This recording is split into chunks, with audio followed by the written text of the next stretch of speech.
नवा नवा छत्तीसगढ़ी गाना सुने बर हमर जेपी स्टूडियो सीजीला लाइक शेयर सब्सक्राइब जरूर करो।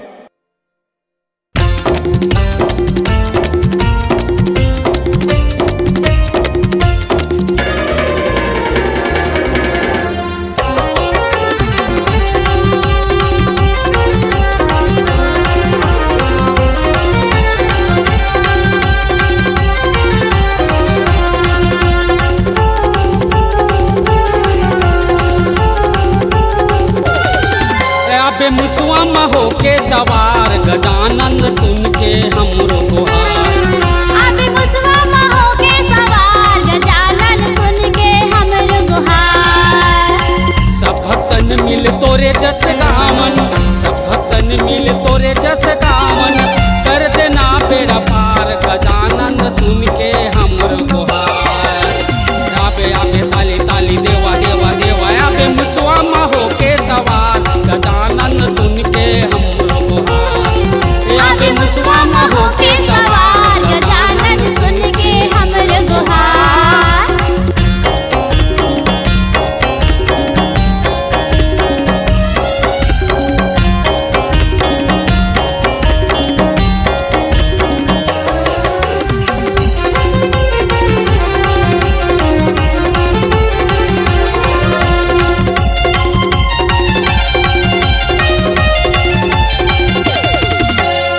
तोरे खजाना माएगा गजानन, तीन लोक की माया।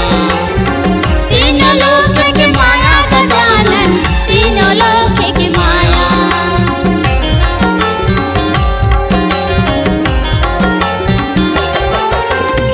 तोरे खजाना माएगा गजानन, तीनों लोक की माया। तीन लोक की माया गजानन, तीनों लोक की माया। सब भक्तन मिल तोरे जस गावन, सब भक्तन मिल तोरे जस गावन, कर देना बेड़ा पार गजानन सुन के हमरो गुहार। आबे आबे ताली ताली देवा देवा देवा, आबे मुसवा में होके सवार गजानन सुन के हमरो गुहार। आबे मुसवा में होके सवार गजानन सुन के हमरो गुहार।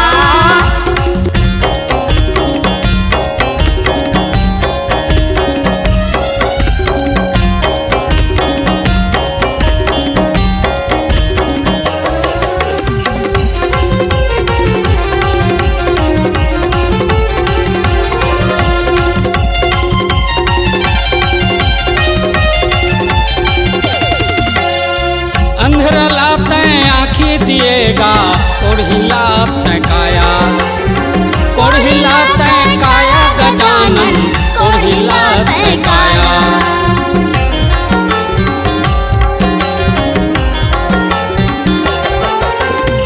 अंधेरा लापते आँखी दिएगा, कोढ़ी लापते काया।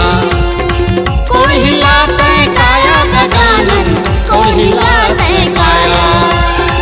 हाथ जोड़ के अर्ज करत हूँ, हाथ जोड़ के अर्ज करत हूँ, लगा देना तै बेड़ा पार गजानन सुन के हमरो गुहार। आबे आबे ताली ताली देवा देवा देवा, आबे मुसवा में होके सवार गजानन सुन के हमरो गुहार। आबे मुसवा में होके सवार गजानन सुन के हमरो गुहार। आबे मुसवा में होके सवार गजानन सुन के हमरो गुहार। आबे मुसवा में होके सवार गजानन सुन के हमरो गुहार। सब भक्तन मिल तोरे जस गावन, सब भक्तन मिल तोरे जस गावन, कर देना बेड़ा पार गजानन सुन के हमरो गुहार। आबे आबे ताली ताली देवा देवा देवा, आबे मुसवा में होके सवार गजानन सुन के हमरो गुहार। आबे मुसवा में होके सवार गजानन सुन के हमरो गुहार। आबे मुसवा में होके सवार गजानन सुन के हमरो गुहार।